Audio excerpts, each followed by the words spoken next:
మాకు వాళ్ళ గురించి ఎలాంటి వివరాలు తెలియదు, ఎప్పుడూ మాకు కనిపించరు అని చెప్తున్నారు. ప్రస్తుతం అయితే ఇదే ఇంట్లో 6 నెలల నుంచి ఉంటున్నప్పటికీ చుట్టుపక్కల వాళ్ళకి పెద్దగా పరిచయం లేదు వాళ్ళని చెప్తున్నారు. స్థానికులు ఉన్నారు, వాళ్ళతో మాట్లాడదాము. అసలు ఏం జరిగిందండి? 8 డేస్ అయితే కనీసం ఎవరికి ఎందుకు ఇన్ఫర్మేషన్ ఇవ్వలేదు? అయితే యాక్చువల్గా వాళ్ళు ఎవరు బయటికి రారు ఎప్పుడు. మాకు కూడా వాళ్ళే బయటకు వచ్చిండ్రు. వచ్చి ఇక్కడ పార్టీ ఆఫీస్ ఉంటుంది, వాళ్ళకు ఇంటిమేట్ చేస్తే వీళ్ళు పిఎస్కి ఇంటిమేట్ చేసాము మేము. దాని తర్వాత ఇక్కడికి వచ్చి కనుక్కుంటే 8 to 10 డేస్ ఇంట్లోనే పెట్టారంట. ఇంకా ఏదో వాళ్ళ ఇంట్లో ఉన్నది ఏదో తినుకుంటా కూర్చున్నారంట. తర్వాత వాళ్ళు కూడా కొంచెం మెంటల్గా కొంచెం డిస్టర్బ్గా ఉన్నారని తెలిసింది. ఎందుకంటే వాళ్ళ చేతులకు కూడా గాయాలు కనిపించినాయి. ఇక నిన్న గాంధీకి పోస్ట్మార్టంకి తీసుకెళ్ళిండ్రు. ఇంకా ఏంటి ఫర్దర్ యాక్షన్ ఏంటిది అనేది ఇక పోలీస్ ఎంక్వైరీలో తెలుస్తుంది. ఏంటి అది నార్మల్ అంటే అంతకు ముందు రోజు ఏమైందంటే ఆమె కొంచెం ఆయాసం తీసుకుంటూ హాస్పిటల్కి వెళ్ళింది అని ఇక్కడ వాళ్ళు చెప్పిండ్రు. ఒకవేళ అది ఉంటే మరి హార్ట్ స్ట్రోక్ వచ్చి ఉండొచ్చు, లేకుంటే ఏం జరిగింది అనేది తెలియదు. కానీ పూజలకు బాగా వీళ్ళు అంటే దేవుడిని బాగా పూజలు చేస్తూ కొలుస్తారని చెప్పిండ్రు. వాళ్ళ ఇంట్లో ఇక్కడ ఉండే రెంటర్స్ వాళ్ళు చెప్పారు. ఇక్కడ ఎప్పుడు ఓం శాంతి కూడా నిర్వహిస్తారు ఒక 2 డేస్కి 3 డేస్కి. బిల్డింగ్ మొత్తం కూడా కామ్గా ఉంటుంది. అసలు వాళ్ళైతే ఎవరికి కనబడరు, ఎక్కువ చాలా రేర్ అనమాట.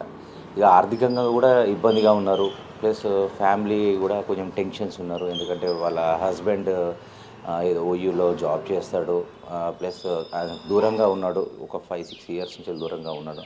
కొంచెం మైండ్ మొత్తం డిస్టర్బ్లో ఉన్నారు వీళ్ళంతా. ఇది పరిస్థితి వాళ్ళు. అంటే వాళ్ళ ఇద్దరు పిల్లలు ఉద్యోగం చేస్తారు అని అంటున్నారు. కనీసం దహన సంస్కారాలకి అయ్యేటువంటి ఖర్చు కూడా ఆ డబ్బు లేదు అనుకోవచ్చు.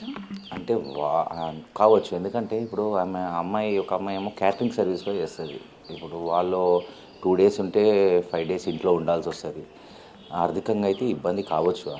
అది కూడా ఎందుకంటే ఇంటర్నల్గా ఏమున్నదో అనేది మనకు తెలియదు. అది ఆర్థికంగా అట్లాంటిది ఏమన్నా వాళ్ళకి ఏమైనా కావాలంటే ఇక్కడ ఏరియా బస్తీ వాళ్ళ మేమేమన్నా కూడా కావాలంటే మేము చేయడానికి రెడీగా ఉంటాం. దానికే ఎప్పుడైనా వచ్చి వాళ్ళ ఆర్థిక ఇబ్బందులు కానీ, లేకపోతే వాళ్ళ ఇంట్లో సిచ్యువేషన్ ఎప్పుడైనా మాట్లాడడం కానీ కాలనీ పెద్దల వాళ్ళతో ఏమన్నా చర్చిస్తారా? ఏమీ చేయలేదు ఇప్పటిదాకా. అంటే వాళ్ళు ఉన్నారా లేరా అన్నట్టే ఉండేది. అసలు ఎవరు బయటికి వెళ్ళకపోయేది, ఎప్పుడు బయటికి వెళ్ళకపోయేది వాళ్ళు.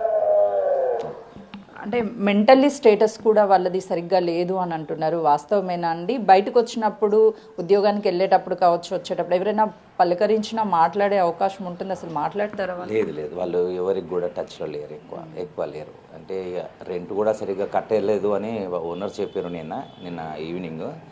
ఇట్లా రెంట్ కూడా సరిగ్గా కట్టకపోయేది. 3 monthsకి 2 monthsకి ఒకసారి కట్టేది. అంటే ఇక ఇప్పుడు ఆర్థిక పరిస్థితి ఇబ్బంది ఉంటేనే వాళ్ళు అలా జరిగి ఉంటుంది. ఎందుకంటే ఒకవేళ ఇబ్బంది లేకుంటే మాత్రం వాళ్ళు మంత్లీ రెంట్ కట్టేవాళ్ళు. నిన్న పోలీసులకి ఎలా తెలిసింది? ఎవరు సమాచారం ఇచ్చారు? అయితే వీళ్ళు అసలు ఎవరికి చెప్పాలో అర్థం కాక ఇక్కడ ఎమ్మెల్యే గారి క్యాంప్ ఆఫీస్ ఉంటుంది, అక్కడ కూడా చెప్పాను. అక్కడ చెప్తే అక్కడి నుంచి ఇక్కడ స్టేషన్కి కూడా కాల్ చేయడం జరిగింది. వీళ్ళు కూడా స్టేషన్కి వచ్చి చెప్పడం జరిగింది. అంటే వీళ్ళు భయం అన్నమాట. అయ్యో చనిపోయింది, ఇప్పుడు ఎవరు ఆదుకుంటారు అనే ఒక ఇంటెన్షన్తో వాళ్ళు ఎవరికి చెప్పకుండా. ఎందుకంటే ఫ్యామిలీ కూడా చాలామంది దూరమైనరని విన్నాం మేము. ఇక్కడ జరిగిన విషయంలో ఫ్యామిలీ ఎవరు దగ్గరికి రాలేదు, ఫ్యామిలీ ఎవరు లేరు, తండ్రి దూరం అయిండు, అంటే మాకు ఎవరు లేరు మేమే అని వాళ్ళ ఇంటెన్షన్తో వాళ్ళు ఎవరికి చెప్పలేకపోయారు. అంటే దాదాపు 8 రోజుల పాటు మృతదేహాన్ని లోపలే ఉంచి వీళ్ళు ఎలా ఉండగలిగారు? అంటే చుట్టుపక్కల ఏమైనా స్మెల్ రాలేదా అసలు? అయితే యాక్చువల్గా ఇది పెద్ద బిల్డింగ్, 3 floors బిల్డింగ్ కాబట్టి అంత స్మెల్ కింది దాకా రాలే. అదే ఒక సింగిల్ రూము, ఒక సింగిల్ బెడ్రూము, డబుల్ బెడ్రూము, ఒక ఫస్ట్ ఫ్లోర్ సెకండ్ ఫ్లోర్ ఉంటే బాగుంటుంది.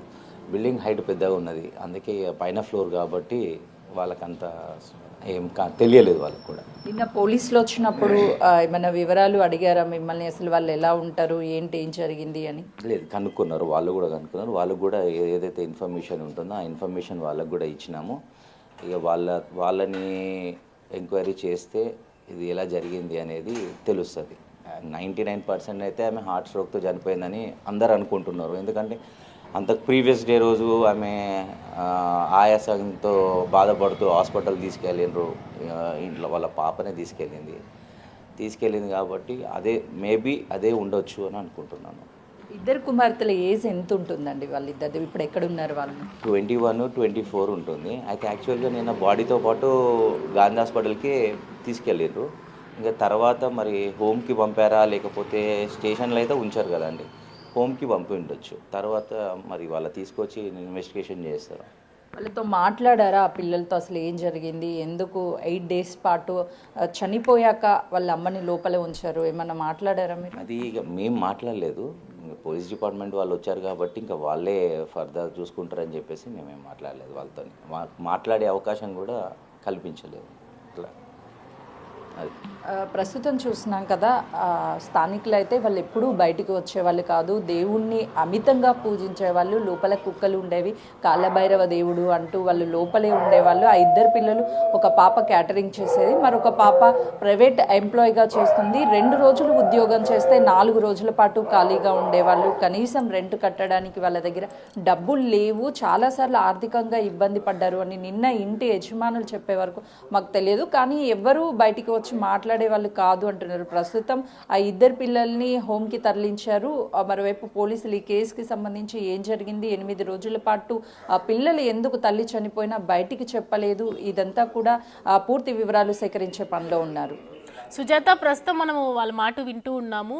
సో 3rd floorలో వాళ్ళు ఉన్నట్లుగా తెలుస్తుంది. అంటే మిగతా ఫ్లోర్లో ఉన్న వాళ్ళు కానీ, వాళ్ళు ఎప్పుడైనా అబ్జర్వేషన్ చేయడం కానీ, మాటలు మాట్లాడుకోవడం కానీ ఇదంతా చేసేవాళ్ళు. అంటే బేసిక్గా అసలు అమ్మాయిలు ఎలా ఉండేవాళ్ళు, ఇంట్రోవర్టెడ్గా ఉన్నారా, అసలు అంటే తన తల్లి చనిపోయిందన్నా కూడా ఎదుటి వాళ్ళకు కూడా చెప్పుకోలేని పొజిషన్లో ఉన్నారు. అంటే మెంటల్ స్టేటస్ ఏ విధంగా ఉంది, ప్రజెంట్ పిల్లలు ఎక్కడ ఉన్నారు? సౌమ్య, ఎందుకంటే తల్లి చనిపోతే ఆ పిల్లలు కనీసం బయట వాళ్ళకి కానీ, లేదు అంటే కుటుంబ సభ్యులు కానీ, బంధువులు అయితే ఎవ్వరూ లేరు అని చెప్తున్నారు. 8 రోజుల పాటు ఇదే ఇంట్లో ఒక రూమ్లో వాళ్ళుండి మరొక రూమ్లో తమ తల్లి మృతదేహాన్ని ఉంచి 8 రోజులు గడిపారు అంటే వాళ్ళ మెంటల్ స్టేటస్ అనేది ఏ విధంగా ఉందో చాలా క్లియర్గా అర్థమవుతుంది. వాళ్ళు చాలా మెంటల్ డిస్టర్బ్గా ఉన్నారు. అటు తండ్రిని దూరంగా ఉండడం, మరోవైపు బంధువులు స్నేహితులు ఎవరూ లేకపోవడం వల్ల వాళ్ళు ఎవరికి చెప్పాలి, ఏం చేయాలి అనే అర్థం కాని పరిస్థితిలో ఒకే రూమ్లో ఉండి ఇద్దరు అక్కా చెల్లెళ్ళు మరొక రూమ్లో తన తల్లి మృతదేహాన్ని ఉంచారు. ప్రస్తుతం చూస్తున్నటువంటి బిల్డింగే 3 ఫ్లోర్ల బిల్డింగ్, 3rd ఫ్లోర్లో ఉంటారు. చాలా పెద్ద బిల్డింగ్ ఈ బిల్డింగ్. సో ఇందులో ఉన్నటువంటి ప్రతి ఒక్కరూ చాలా సైలెంట్గా ఉంటారు, ఒకరికి ఒకరు మాట్లాడుకునే పరిస్థితి ఉండదు అని చెప్తున్నారు. ఎవరి పనులు వాళ్ళకి వెళ్ళిపోయినప్పుడు ఎవరి ఫ్లోర్లో వాళ్ళే ఉంటున్నారు. వాళ్ళు పక్క బిల్డింగ్ వాళ్ళతో కానీ, లేదంటే అదే ఫ్లోర్లో ఉన్నటువంటి వాళ్ళతో ఎవరితో ఎప్పుడు మాట్లాడే వాళ్ళు కాదు. వాళ్ళకి సంబంధించినటువంటి ఏ విషయాలు బయటికి తెలిసేవి కాదు. కానీ గత కొన్ని నెలల నుంచి రెంట్ కట్టడం లేదు అని ఓనర్స్ చెప్పే వరకు వాళ్ళ ఫైనాన్షియల్ స్టేట్